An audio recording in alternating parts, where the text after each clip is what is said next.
اعوذ بالله من الشیطان الرجیم. بسم الله الرحمن الرحیم. الحمد لله والصلاة والسلام على رسول الله وعلى آله وصحبه ومن والاه. رب اشرح لي صدري ويسر لي امری واحلل عقدة من لسانی یفقهوا قولی. به نام آنکه هستی نام از او یافت، فلک جنبش زمین آرام از او یافت. خدای کافرینش در سجودش، گواهی مطلق آمد بر وجودش. با اجازه از محضر محترم جناب دکتور صهیب، استاد و مرشد ما دکتور فصیح الله عبدالباقی و دوستان اساتید محترم، جوانان عزیزی که در اینجا حضور دارند،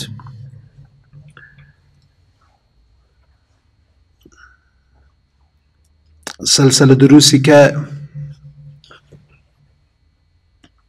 قرار است از امروز آغاز شود، یکی از او مباحث از او را که در باب اسلام شناسی هست دوستا و اساتید محترم برای ما واگذار کردند.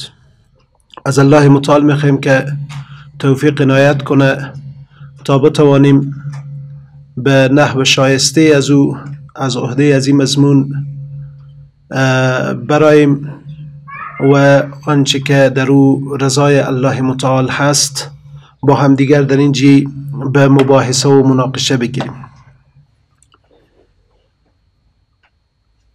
موضوع وقتی که صحبت از اسلام شناسی هست، طبیعی میشه که اول باید ما اسلام رو بشناسیم و اسلام یک واژه و کلمه هست که از عربی گرفته شده، از ریشه سلم یسلمو هست، به معنای سالم و بیعیب و دور از آفت ماندن هست. و باز اسلام از صیغه متعدی از او ساخته شده که اسلم یسلم و اسلام هست، که اسلام به معنای تسلیم شدن بدون قید و شرط هست. اسلام یعنی فروتنی، خشوع و خضوع در برابر ذات بالاتر و برتری. الله متعال در یکی از آیات قرآن کریم معنی عام ای واژه را بیان کرده که میگه افغیر دین الله یبغون وله اسلم من فی السماوات والارض طوعا و کرها و الیه یرجعون.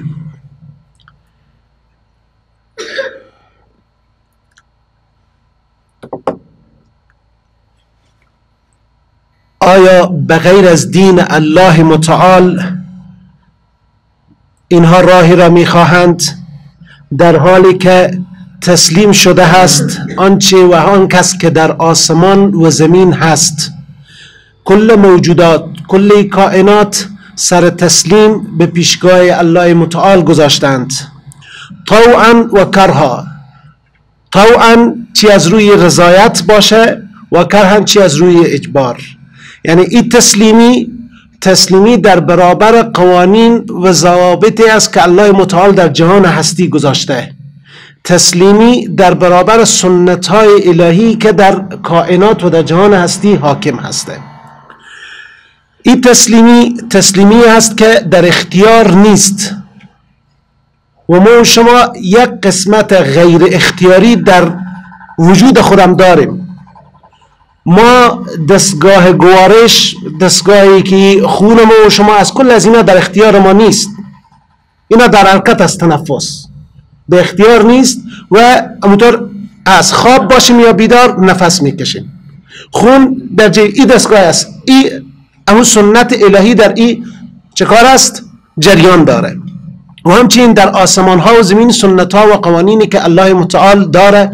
به اون خاطر گاهی وقت انسان با همه پیشرفتگی و تقدم خود در مقابل یک حادثه چکار میشه؟ سر تسلیم میاره که ما و شما در همین روزهایی که هستیم و مدت 1 سال هست با او دست پنجه نرم میکنیم. حادثه کرونا یکی از نمونه های عمده از او هست که انسان با همه پیشرفتگی خود در مقابل از او چی بود؟ شکست خود و سر خم کرد. بعضی از قضایای هست که از اختیار انسان بیرون است و در این کل کائنات هستی تسلیم بودن از اونها هست. اما تسلیمی انسان از او تسلیمی که خواسته تسلیمی با اختیار هسته. شیرازی این تسلیمی را اختیار تشکیل میده. اختیاری هست که اصل و اساس قبول کردن و گردن نهادن به قانون اسلام برای بشر و انسان نقش میده و به این خاطر اساسی هست اختیار برای تکلیف، برای از این که انسان مکلف میشه به انجام بعضی از کارها و نهی میشه از بعضی از کارها. بر اساس همین تکلیف است که با اختیار انتخاب کرده انسان چکار میشه؟ مسئله پاداش و پادافره میایه. بر اساس اعمال نیکی که انجام میده مکافات میگیره، پاداش میگیره، در از او ثواب داده میشه و از او کار زشتی که باشه، گناهی که انجام میشه، خطایی که هسته، در مقابل از او عقوبتی هست، مجازاتی هست و پادافری هست برای از او. الله متعال میگه ان الدین عند الله الاسلام. دین رو معرفی میکنه که نزد الله متعال اسلام هست. و من یبتغی غیر الاسلام دینا فلن یقبل منه. کسی که بغیر از اسلام دین را انتخاب بکنه از او هرگز قبول نمیشوه و هو فی الاخرة من الخاسرین. در آخرت در او جهانی که باشه از جمله خسران کنندگان است. در جای دیگه میفرمایه که فولا و ربک، سوگند به پروردگارت، لا یؤمنون، ایمان نمیآورند، حتی یحکموک فیما شجر بینهم، تا ای که تو را حاکم کنند، تو را قاضی قرار بدن، تو را داور قرار بدن در هر مشاجره و هر نزاعی که در بین از اینها رخ میده. ثم لا یجد فی انفسهم حرجا، بعد از این که قضاوت میشه در نفس خود تنگی احساس نمیکنن، نارضایتی احساس نمیکنن، به حکم الله که توسط پیامبر و قانون الله شده راضی هستند و یسلمو تسلیما و سر تسلیم فرود میارن و او را گردن میگذارن بر او. اسلام این واژه است به معنای تسلیم شدن بدون قید و شرط در مقابل اوامر و نواهی الله متعال. به اون خاطر وقتی که در اصلاح هم بگیم میگن اسلام مجموعه از دستورها، قوانین، ضابطه‌هایی هست که بر اساس وحی الهی برای تنظیم زندگی بشر آمده تا زندگی انسان را چکار بکنه؟ نظم و سامان بده. و به اون خاطر و نزلنا علیک الکتاب تبیانا لکل شیء، کتاب نازل شد بر تو ای پیامبر تا تبیان باشه، یک نکته آشکار، وضاحت دهنده، توجیه کننده، آشکار کننده برای کل چیزها باشه، در همه امور، در همه جوانب زندگی بشر حاکم باشه. و این مجموعه یا میتونیم بگیم مجموعه از عقیده و اخلاق و عبادت و معاملاتی هست که الله متعال از طریق قرآن و سنت بر ما فرستاده و فرمان تبلیغ را از اونم برای امتی های پیامبر داده شده صلی الله علیه و سلم. و به اون خاطر برای پیامبر وقتی که میگه یا ایها الرسول بلغ ما انزل الیک من ربک و ان لم تفعل فما بلغت رسالته والله یعصمک من الناس، و الله متعال تو را محفوظ نگه میداره از آزار و اذیت ها و مشکلات و چیزهایی که در مقابل قرار میگیره. طبعا به تشریح از این باز برمیگردیم. تعریف های متعددی در احادیث پیامبر صلی الله علیه و سلم از اسلام نقل شده. در حدیث میایه از طلحه ابن عبیدالله که میگه یک اعرابی آمد پیش پیامبر صلی الله علیه و سلم، یک عربی کوچی آمد، نفس زنان آمد پیش پیامبر، خود نزدیک شد، برای پیامبر صلی الله علیه و سلم گفت که از اسلام برای بگو، اسلام چی است؟ پیامبر صلی الله علیه و سلم برایشون گفتن 5 صلوات فی اليوم واللیله، 5 نماز خواندن در شب و روز، 5 وعده نماز خواندن. بعد از او گفت هل علی غیرهم، دیگه چیزی هم بر من هست؟ گفتن لا الا ان تتطوع، دیگه چیزی بر عهده تو نیست مگر این که خودت خوش برضا نفلی اضافی یک چیزی رو اضاف بخوانی نماز. و باز بعد از او گفت دیگه گفتن رسول الله صلی الله علیه وسلم گفتن که بعد از او و صیام و شهر رمضان، گفتن دیگه چیزی که هست روزه ماه رمضان است. و باز بعد از او گفت غیر از این روزه شهر رمضان هل علی غیره دیگه غیر از این ماه رمضان که روزه میگیرم دیگه هم هست. پیامبر صلی الله علیه و لا الا ان تطوع، نه مگر که اضافی و نفلی تو بگیری. و باز بعد از او گفتن و زکات هسته. و باز بعد گفت دیگه چیزی هست، گفتن نه مگر این که تو نفلی میکنی. این انسان وقتی که اینا رو شنید پشت کرد و رفت.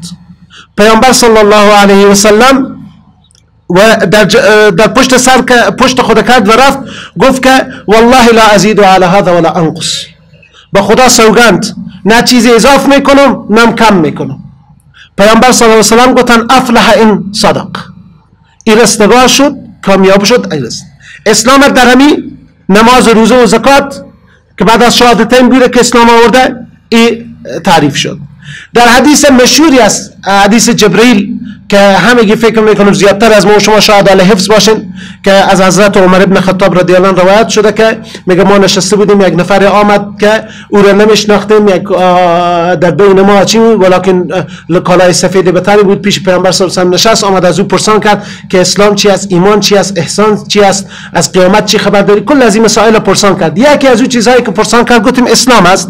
و در مورد اسلام پیامبر صلی الله علیه و آله برازو گفتن که اسلام الاسلام ان تشهد ان لا اله الا الله و ان محمد رسول الله و تقیم الصلاه و تؤتی الزکات و تصوم رمضان و تحج البیت ان استطعت الیه سبیلا. این موارد رو گفتن که این اسلام هسته. و در آخر باز پیامبر صلی الله علیه و آله رو معرفی میکنن. حضرت عمر میگه برای ما گفتن که فهمیدیم که کی بود، گفت جبرئیل بود، آمده بود که برای شما دین شما رو یاد بده. این اسلام تعیین شده. بعضی آمدن تعریف اسلام رو گفتن که اسلام پاسخ دادن به 3 پرسش است. و این 3 پرسش، 3 سوال، اون سوالی است که انسان از بعد و آفرینش خود علما، دانشمندان، فلاسفه و حکما و همگی در پی یافتن جواب این 3 سوال هستند. همگی کوشش کردن بفهمن که این اسلام انسان از کجا آمده، به کجا میروه و به خاطر چی آمده. 3 سوال، از کجا به کجا برای چی. 3 تا خلاصه چی است. اینا وقتی که ما بیایم ببینیم در طول از این تاریخ برای از این سوال ها جواب های متفاوت داده شده. عده‌ای آمدن ایره، از جمله مولانای روم جلال الدین بلخی رحمه الله که همگی ما شما با نام از او آشنا هستیم، در شعر خود خلاصه میکنه. یکی از اشعار خود میگه که روزها فکر من این است و همه شب سخنم، که چرا غافل از احوال دل خیشتنم. از کجا آمده ام، آمدنم بهر چه بود، به کجا میروم آخر ننمایی وطنم. ماندم سخت عجب کس چه سبب ساخت مرا، یا چه بوده است مراد وی از این ساختنم. آنچه از عالم علویست منان میگویم، رخت خود باز برانم که همانجا فکنم. مرغ باغ ملکوتم نیم از این عالم خاک، 2-3 روزی قفسی ساختند از بدنم. ای خوش آن روز که پرواز کنم تا بر دوست، به هوای سر کویش پروبالی بزنم. من به خود نامدم اینجا، من به خود نامدم اینجا که به خود باز روم. آن که آورد مرا باز برد تا وطنم. و ادامه داره چی از او قضیه‌ای که هست در این 3 سوال. سوالی که از کجا آمده، چه کسی آفریدگار ما هست. عده‌ای بری هستن که جان هستی و انسان همی تو صدفه از روی تصادف به وجود آمده.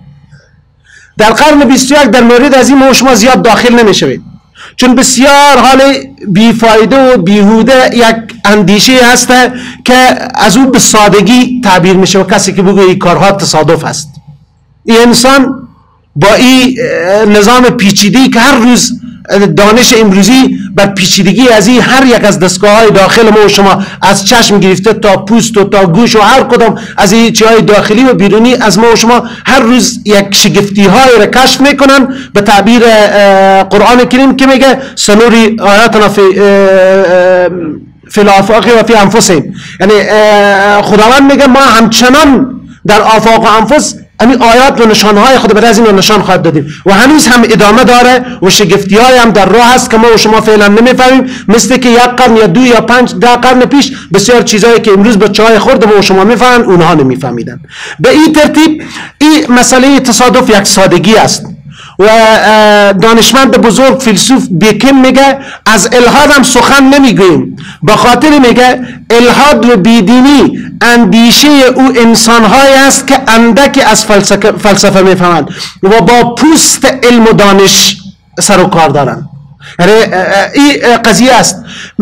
ما شما میاییم به عنوان انسانهایی که بر اساس دین اسلام برای ما میگه که این ندای فطرت هست که انسان میفهمه که از کجا آمده، کی او را آفریده، ذات برتر از او کی است.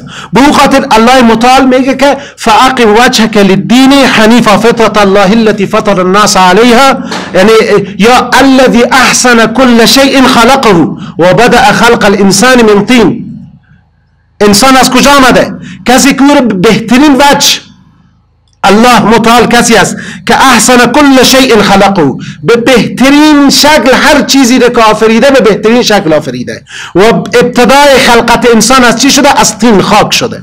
این یک چی است. طبعا گاگای غفلت بر انسان میایه، فراموشی دست میده، انسان از حقیقت خود چی میشه؟ او فطرت به طرف اصلی خود باز نمیگرده، به طرفای کوچه های چپ و راست در حرکت است، ولیکن در وقت سختی ها متوجه میشه. داستان مشهوری است که بعضی برای امام ابو حنیفه، بعضی برای امام جعفر صادق رضی الله عنه نسبت میدن، میگن که نفرای آمدن که ایمان تو برای ما ثابت کن که خدای هست. گفت از کجا آمدین؟ از دریای فلان، از فلان طریق آمدین. گفت پس در دریا سفر کردین؟ زیاد سفر کردین. گفت کدوم وقت شده شما در داخل کشتی خود به طوفان برخورده باشیم، از کل وسایل ناامید شده باشین، در این وقت چی احساس کردی که راه نجاتی هست یا نیست؟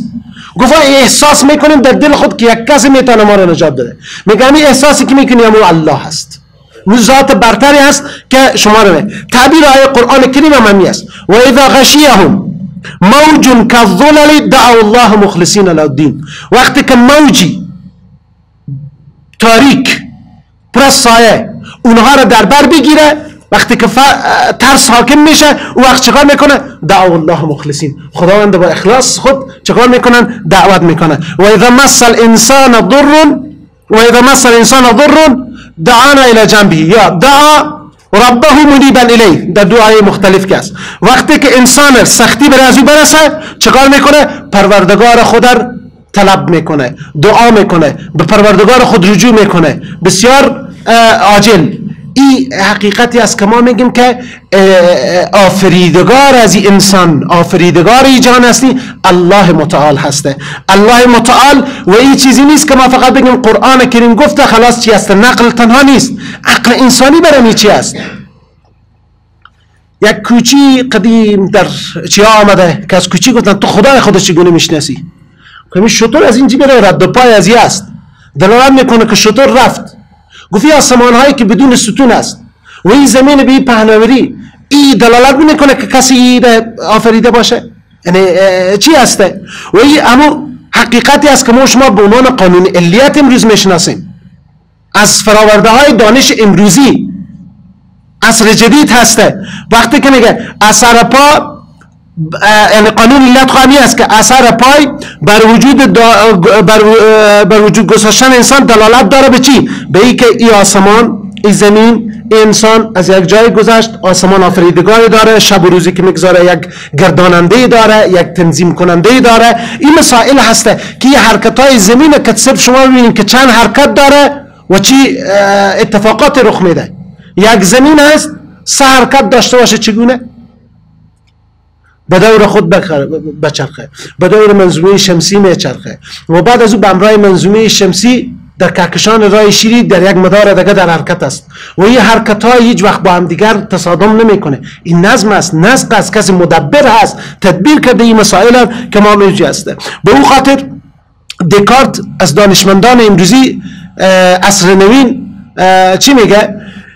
میگه من ذات کامل چگونه شناختم؟ به درک نقص خود ذات کامل شناختم. وقتی که فهمیدم خودم ناکامل هستم، ناقص هستم، فهمیدم که یک ذات کامل برتری وجود داره.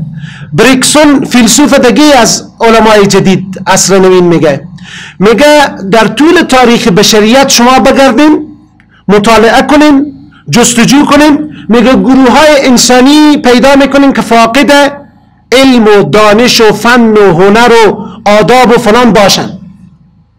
میشه امتهای تر شده باشن که علم و دانش نداشته باشن، فلسفه نداشته باشن، فنون نداشته باشن، ولیکن هیچ گروه انسانی را نمیگذره که بدون دین باشن. این دین ندای فطرت هست.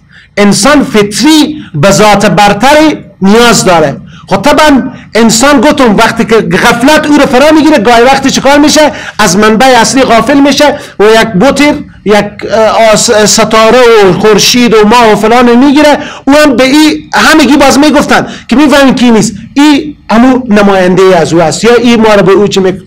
کلا قضایایی که هسته که معنای عزیز داره که ما چی هستیم؟ ما یک دین فطرت هست و این دین هست که ما را میگویه که انسان آفریده الله هست. این جهان و این انسانی که هست آفریدگار دست از عبث به وجود نیامده، بلکه الله متعال ای را آفریده.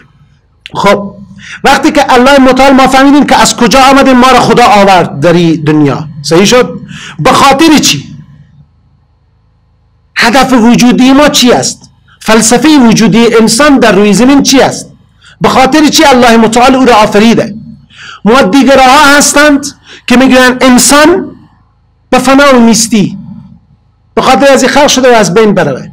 مقوله مشهوری دارن همین مردمان چی که میگه رحیم ها بیرون میده و زمین میبلعه. خلاص انسان به دنیا میاد و زمین او را میخوره، خلاص شد. زندگی همی هسته. آیا با عقل برابر هست که در یک زندگی انسانهای را خداوند خلق کرده باشه و این انسانها وقتی که خلق شدن به دنیا آمدن، الله متعال یک انسانی که ظالم و مستبد هست، یک انسان مظلوم هست، ستم دیده هست، این هر دو تا را باز برابر اعلام بکنه همیتو بروند به نیستی و فنا. این به اون خاطر مؤمنان باور و یقین دارن که جهان دیگه هست که باز در مورد از این صحبت میکنیم، ولیکن در مورد وظیفه و چی ما که هست، هدف وجودی و فلسفه وجودی ما به این شکل است که ما شما اگر واقعیت زندگی خود را بیاندیشیم، در مورد از او توجه بکنیم، میبینیم که در این دنیا هر چیز برای یک چیزی آفریده شده. آب است به خاطر سرسبزی از این زمین در او گیاه رشد میکنه، گیاه را حیوان میخوره، حیوان را انسان از او استفاده های مختلف از خوراک و پوشاک و غیره میکنه. انسان برای کی است؟ در بعضی از آیات آمده که الله متعال این انسان را چکار کرده؟ برای خود آفریده تا قدرت خود را به نمایش بگذاره و این انسان او را عبادت و پرستش بکنه. انسان به خاطر خدا آفریده شده، انسان به خاطر معرفت خدا آفریده شده، انسان به خاطر عبادت خدا آفریده شده، انسان به خاطر ازی آفریده شده که به او حقی که برای از او گذاشته شده به او حق قیام بکنه. به این حساب انسان هیچ وقت شایسته نیست که در خدمت دیگری واقع شوه، در خدمت دیگه کس باشه. باید تنها خود خالص به الله بگردانه، باید برای خدا باشه. و این انسان الله متعال چی آفریده؟ خلیفه آفریده. و اذ قال ربک للملائکه انی جاعل فی الارض خلیفه، که برای ملائک گفت من خلیفه در جانشینی در روی زمین برای خود تعیین میکنم. که چی است؟ جانشینی مستلزم شناخت است که ما بگیم جانشین خدا هستیم، ما باید خدا را بشناسیم که جانشینی درست بکنیم. شناخت الله متعال باید باشه. باید شکر از او، عبادت از او را از طریق عبادت خود شکر از او را بجا بکنیم. الله الذي خلق 7 سماوات ومن الارض مثلهن يتنزل الامر بينهن لتعلموا. کل از این کارها انجام میشه به خاطر که بفهمید شما ان الله على كل شيء قدیر و ان الله قد احاط بكل شيء علما. الله متعال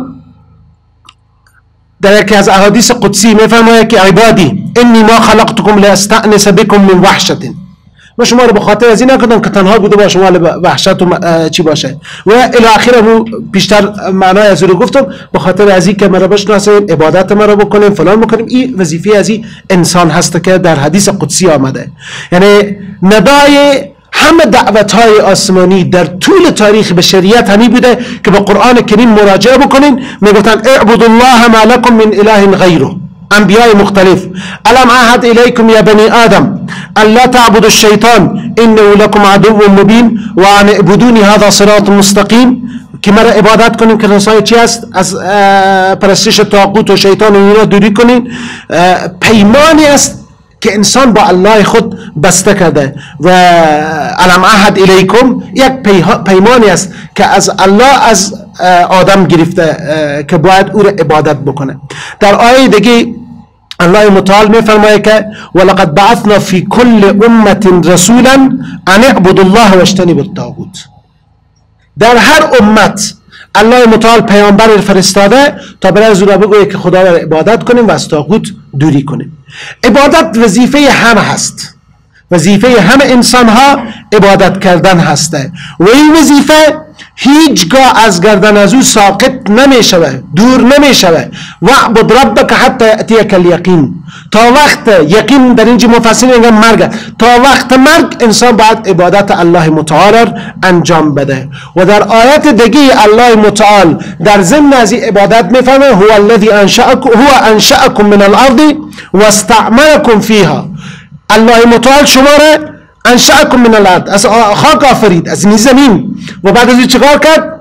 گفت که واستعمرکم فیها و شما را مسئولیت عمران داده در اینجی که آبادی بکنین، که عمران بکنین در روی زمین. به این ترتیب خلافت انسان، جانشینی انسان به دو چیز عمده برمیگرده که یک عبادت درست الله بکنه در این زمین و این زمین الله متعال با آسمان ها و همی که در تسخیر از او قرار داده از اونا استفاده بکنه، از اونا به خاطر آبادی و عمران از این زمین، به خاطر رفاهیت زندگی خود از او به انواع مختلف استفاده بکنه. به این خاطر آباد میکنه، سر و سامان میده زندگی خود، تنظیم و ترتیب میکنه تا ای که از همه اون چیزهایی که در تسخیر از او قرار گرفته از اونا استفاده بکنه.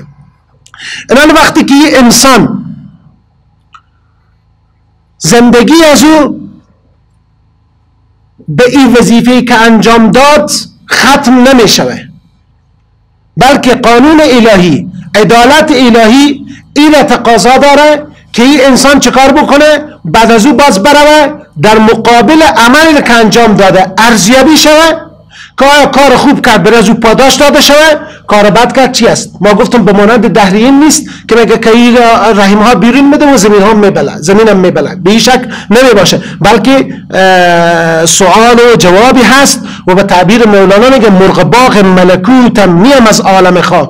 دو سه روزی قفسی ساختند از بدنم، دو سه روز در این دنیا یک مزرعه هست برای ما که هر چیزی کشت کنیم در روی دنیا چکار میکنیم؟ درو میکنیم. به اون خاطر عدالت الهی تقاضای ازیر داره، عقل انسان تقاضای ازیر میکنه که این انسان باید باور داشته باشه که الله متعال دنیا را آفریده، این انسان در او آفریده و آنگاه در این دنیا انسانی که قاتل باشه، دزد باشه، راهزن باشه، ظالم باشه با انسانی که مظلوم باشه، ستم دیده باشه، مقتول باشه هیچگاه برابر نیست. باید حق هر کس بر از او داده شود. افحسبتم انما خلقناکم عبثا، آیا شما فکر میکنید که ما شما رو بیهوده آفریدیم و انکم الینا لا ترجعون و شما به سوی ما باز نمیگردین؟ ایحسب الانسان ان یترک سدى، آیا انسان فکر میکنه که ان یترک سدى، آیا انسان فکر میکنه، گمان میکنه که بیهوده روان خواهد شد؟ و در آیه دیگه میکنه ام حسب الذین اشترحوا السیئات ان نجعلهم كالذین آمنوا وعملوا الصالحات، آیا کسانی که ارتکاب اعمال زشت کردن، انجام اعمال بد کردن، گناهانی کردن، آیا فکر میکنن با کسانی که ایمان آوردن اعمال صالح کردن اینا برابر هستن؟ هرگز نمی باشه. این قانون الهی است. ادعی میگن تعریف اسلام بر چی است؟ بر این است که این سوال ها به جواب درست داده شده بر از او، مطابق از این کار شده، او وقت انسان چکار میکنه؟ به او حقیقت میرسه. چند نکته رو باید بگوییم که در تعریف اسلام تعریف های مختلفی که صورت میگیره. یکی است که هرچی پیامبر صلی الله علیه و آله احادیثی که آمد، آیاتی که ذکر میشه، اسلام بعضی از علما میگن تعریف کل است به جزء.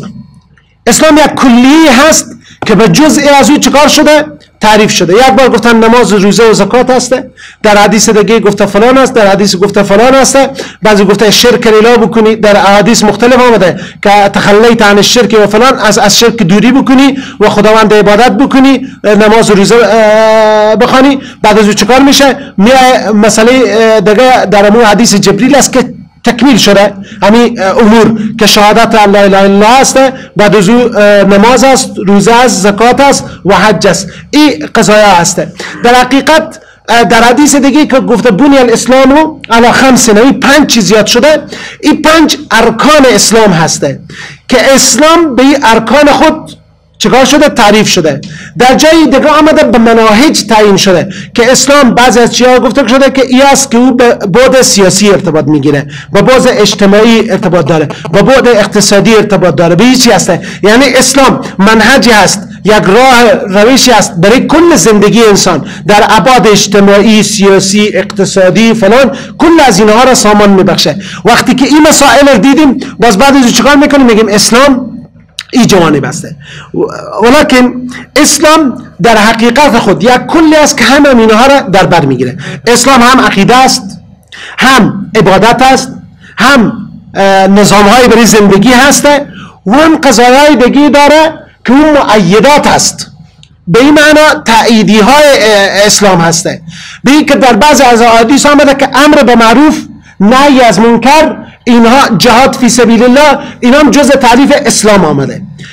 ما به این ترتیب میگیم که احادیثی که تعریف اسلام کرده تعریف است که از کل به جز تعریف شده و اینا هم میگیره. وقتی که شما در کنار هم قرار بدیم، اسلام یک مجموعه شاملی میباشه که میتونیم بگیم بعضی از اونها مؤیداتی هست برای اسلام که اسلام باید همونطور حاکم و باقی بمانه که او جهاد فی سبیل الله هست، امر به معروف هست، نهی از منکر هست و بعضی از احکام عقوبات و مجازاتی هست که نمایندگی از بنیان دولت میکنه، نظام میکنه. صحیح شد؟ و یک قسمت دیگه مناهج است، منهجی هست برای زندگی اجتماعی، زندگی اقتصادی، کل اخلاقی، تعلیمی فلان، کل از اینا رو که در آیات و حدیث ببینیم به این موارد اشاره میکنه. و یک قضیه دیگه هست، اخلاق هست، مجموعی از اخلاقیات هست. اخلاقیات یک از نظام هایی است که در اسلام قرار داره. و سوم مسئله چی هست؟ ارکان یا همون عباداتی که گفتیم ذکر شده، نماز و زکات و روزه و حج ذکر شده. و قسمت عقیده از او چی است؟ همون که در حدیث آمد که ان تشهد الله اله الا الله و ان محمد رسول الله، شهادت که است او عقیده است. و باز بعد از او معنا و مفهوم شهادتین انشاءالله در درس‌های باز به او اشاره خواهد کردیم و در مورد از او صحبت میکنیم. به این ترتیب اسلام یک کل هست که همه گیره جوانب زندگی را در بر میگیره و این اسلامی که جوانب زندگی را در بر میگیره یگانه راه رستگاری، یگانه راه فلاح و کامیابی انسان هست در زندگی دنیا و آخرت. و الله متعال کل انبیا را که فرستاده دین از اونا تعبیر اسلام در قرآن کریم انجام شده.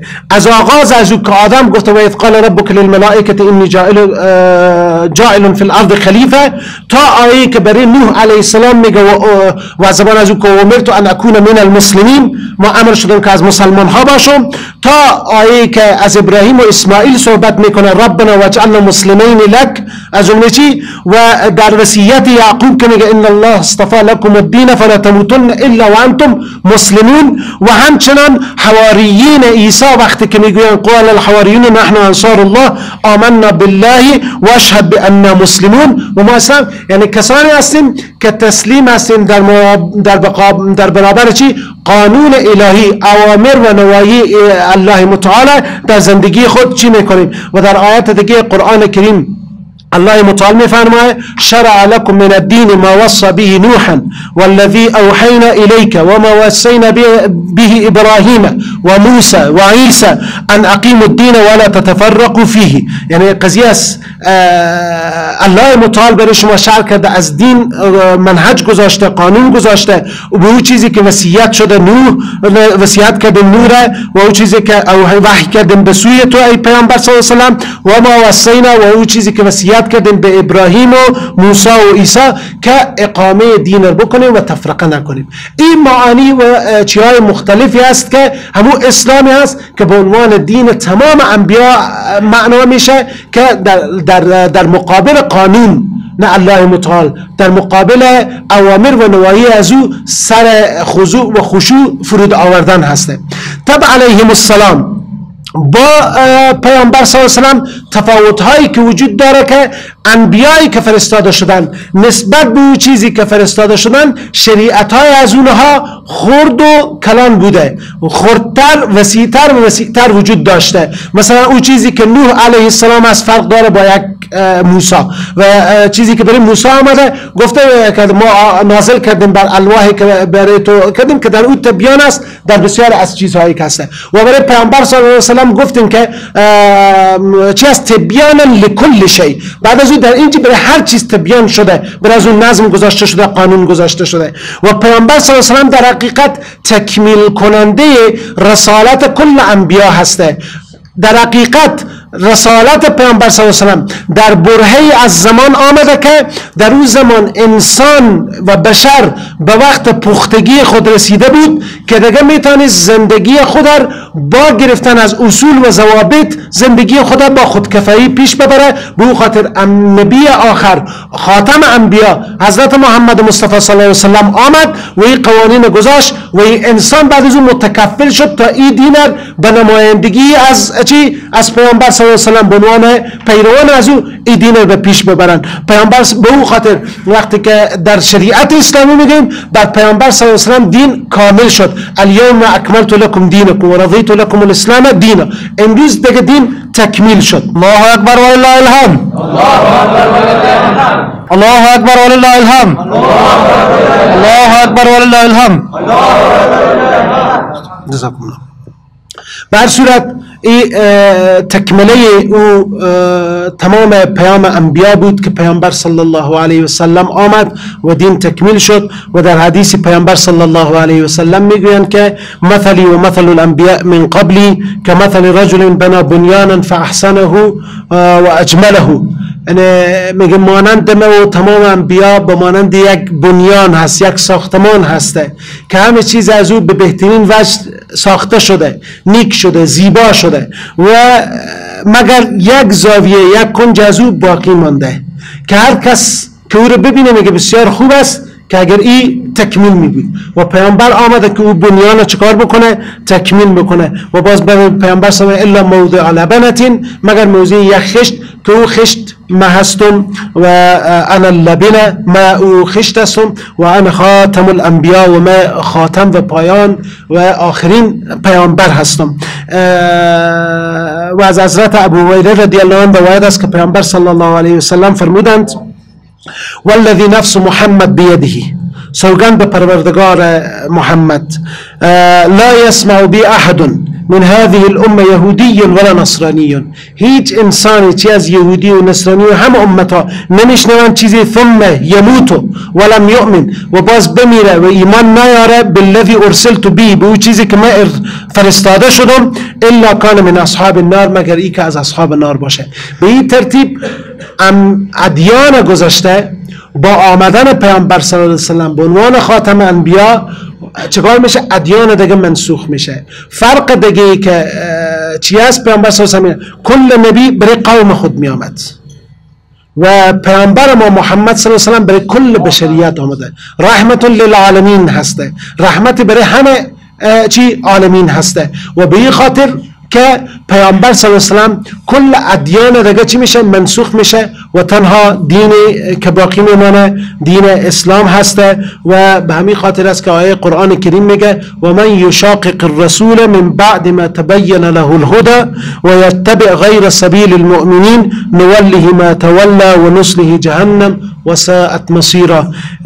کسی که مخالفت کنه با پیامبر صلی الله علیه و سلم بعد از این که برای از او واضح و آشکار شد از هدایت چیزی و غیر از سبیل مؤمنین و راه مؤمنین را در پیش بگیره، او را به او واگذار کرده و او را در جهنم چکار میکنیم؟ میاندازیم که بسیار یک سرنوشت و بازگشت بسیار بد و وخیمی هسته.